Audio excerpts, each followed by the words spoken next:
Welcome to your favorite Mortgage Guy podcast, the show that brings you timely insights, essential tips, and everything you need to know about mortgages.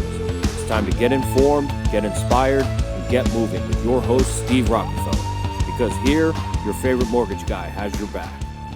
Hey guys, it's your favorite mortgage guy, Steve Rockefeller, here with another edition of the Your Favorite Mortgage Guy podcast. Today, I've got Holly Cross with CMG Home Loans. You want to know something? Holly's got 20 years of experience in the mortgage business. She's helped first-time home buyers, mid-level home buyers, high-end buyers, people that are looking to build a house, people that are looking to do construction loans, people that have bad credit, good credit, no money, a lot of money. She's helped them all in her 20 years of experience. Holly, welcome. Thank you, Steve. So listen, let's just jump right into how do I choose the right lender and the right mortgage advisor to help me? What do you think? I think the word you just mentioned, advisor, is probably one of the biggest parts of that. Obviously, you can go online nowadays and just fill out an application and print out a pre-qualification letter that may not even be worth the paper the ink's on. So you mean that if it's Sunday at 11 o'clock in the morning and I go to my favorite credit union website and I fill out an application and it just spits out a pre-approval letter, that's not worth anything? Absolutely not, no. Okay. Yeah. I need to know more about that. Yeah. And we've all ran into situations where someone thinks they're pre-qualified. On a Sunday at 11 a.m. Correct. Yes. They have never talked to an actual human being. And that's very disappointing for a client, I think, to then find out that they're really not qualified. So obviously speaking to somebody who's available, advises you, puts together a few different options, walks you through the process, lets you know what your cash to close and payment's going to be pretty early in the transaction is very important. I can't stand it when people go to the credit unions at 11 o'clock on a Sunday, because when I answer my phone and you answer your phone, we're looking at their credit. Right. We're looking at the stuff. We're actually listening to what they say. Right. And income. People will just type in what they think their income is, and we dig a little deeper with those questions to make sure that you are actually qualified. Yeah. So let's come back to the advisor. So 20 years of experience you've got. Mm-hmm. As an advisor, when you got into the mortgage business, you didn't just know how to lend money. You had to learn the aspects, everything from income to credit to balances. And the mortgage industry has evolved because when I got into the mortgage business, there were no cell phones. Yeah. There were no fax machines. They were just invented. And so your company was just getting fax machines.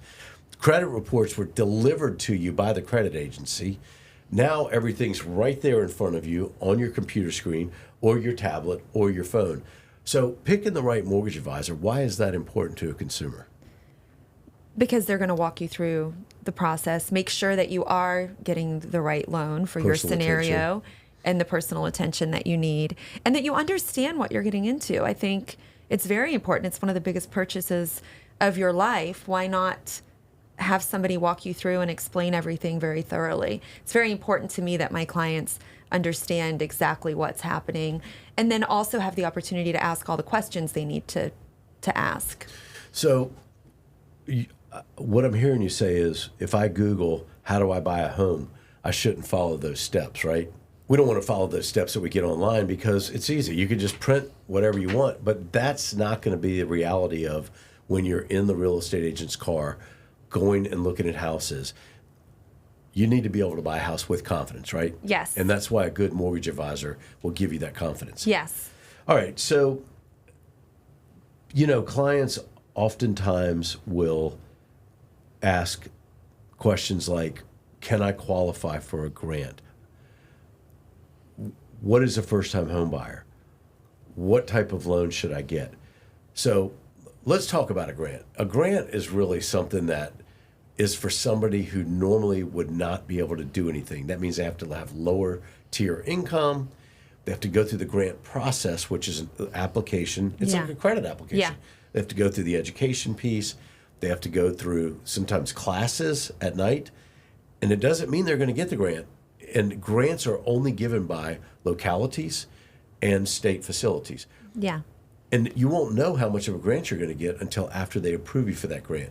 So if it takes a year to get a grant, in many cases, they say, okay, you're going to get $30,000, but you only qualify for a $150,000 house.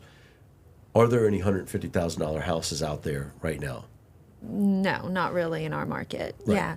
I think the grants are great, Steve, and I think they can be a great tool. I think you just have to understand sometimes with grants that nothing's free, right? So the rate's usually a little higher. Like you said, you are going to go through quite a bit of work trying to obtain the grant. You might get to the last minute and there's no grant money left. It's a great avenue or tool, but it's not always perfect. Okay. So, first-time home buyer, that's just a connotation, right? That's like some exciting term out there. It doesn't mean free. It just means, okay, you're a first-time home buyer. Is there always a benefit to that, or is that just the term that lenders use? There's not always a benefit. That's just the term. And I think to qualify for some of these first-time homebuyer programs, or some of these special programs, you have to be considered a first-time homebuyer. But with those programs comes stricter guidelines, higher interest rates sometimes. So it's a trade-off. Right. Yeah, because nothing's free. Nothing's free. What is the difference between the four major loans out there: VA, FHA, USDA, and conventional? So I would say, obviously, the hardest one to get or qualify for would be a conventional loan. Usually that requires some money down and a little stricter guidelines with credit score and whatnot. And then the other three loan options would be VA, FHA, and USDA. Those are all government, I guess you could say, backed loans. VA is guaranteed by the VA and FHA is insured. And those ones offer a few different options, usually lower interest rates. And of course, for the VA loan, you have to have served in one of the branches of the U.S. Armed Forces. Okay. So one thing that I've learned that with clients is, and this is recent, is that everybody out there nowadays that has gone to school has student debt. So I know in September of 24, the government had been notifying all these people that had their student loans deferred or were in forbearance that their loans were going to start, the repayment was going to start in June of this year. And those people, we've had a couple of them already that have said, nobody told me. The response that I had, because one of the ones I'm dealing with right now, her credit score dropped significantly because she was behind. And, I kind of nicely said, for sure you didn't think this was going to be forever, right? You knew that they were going to come due at some point. And it's been all over the news. The government emailed. The government actually had voice recorded messages that went out to these people. And you're responsible for your own student debt, right? I mean, you sign the note just like you sign a car note. Have you seen the impact yet of some of these new changes that are coming? I have not. I have, obviously, every time I've pulled someone's credit report where they have deferred student loans, let them know and make sure they're aware that they're going to be coming out of deferment. As you know, Steve, we've always been required to factor in a hypothetical payment anyway, just making sure that they can qualify. So I'm the consumer, but I don't have to make a payment. What do you mean? Yeah. And then you say, well, you got $60,000 in student loans.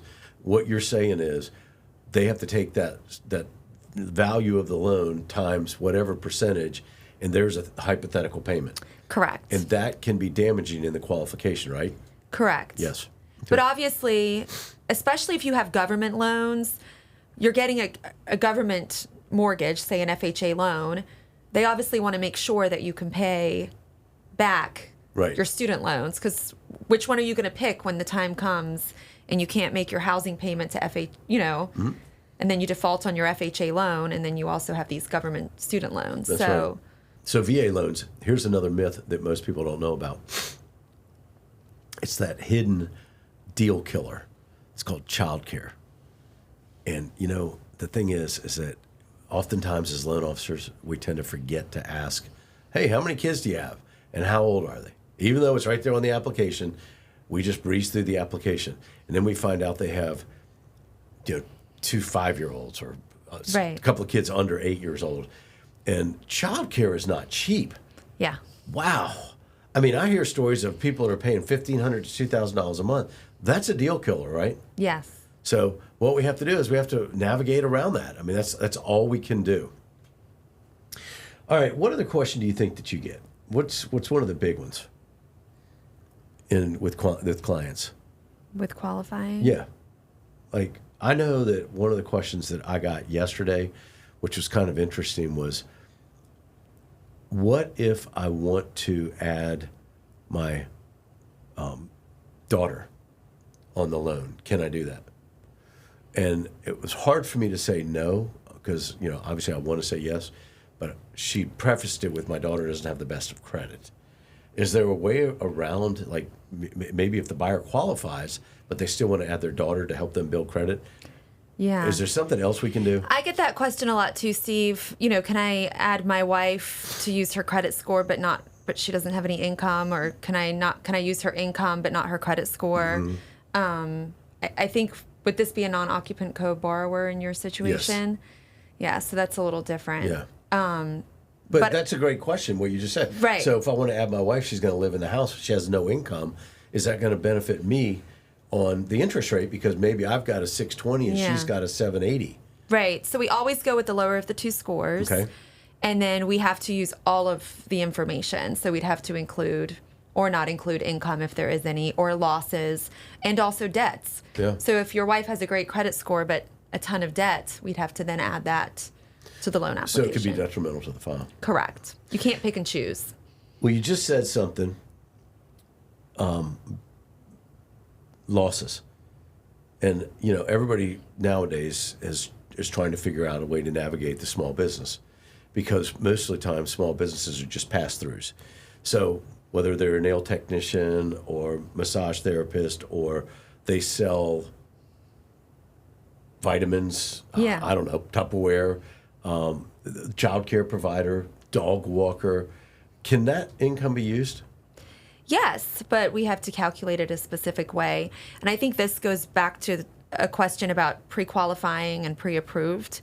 It's very easy to analyze someone's documents and income when they're salaried or, military or whatever. But when you're self-employed, we do have to dig a little deeper and usually require copies of your tax returns for the last 2 years to fully calculate your income. It's not as cut and dry as what you think it may be. It's just what you're making, yeah. Right.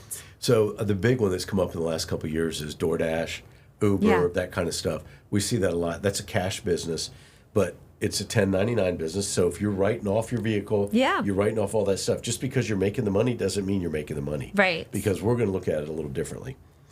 Well, guys, listen, we hope that we have demystified the worst of getting a loan. It's really easy, but you know what? It starts with a phone call to me or to Holly. And that phone call is pretty easy. You know why? Because if you don't ask the question, you won't know the answer. Don't go out to the internet and read something, because remember, once you start applying for something on the internet, you are going to be bombarded, because the internet is designed to sell leads to realtors, to lenders, to you name it. Don't do that. Call your local mortgage advisor. Call me, your favorite mortgage guy. Call Holly. Whatever you got to do, just get pre-approved first, because a realtor is not going to put you in their car. So thanks again for watching. I'm Steve Rockefeller. Have a great day. Thanks for tuning in.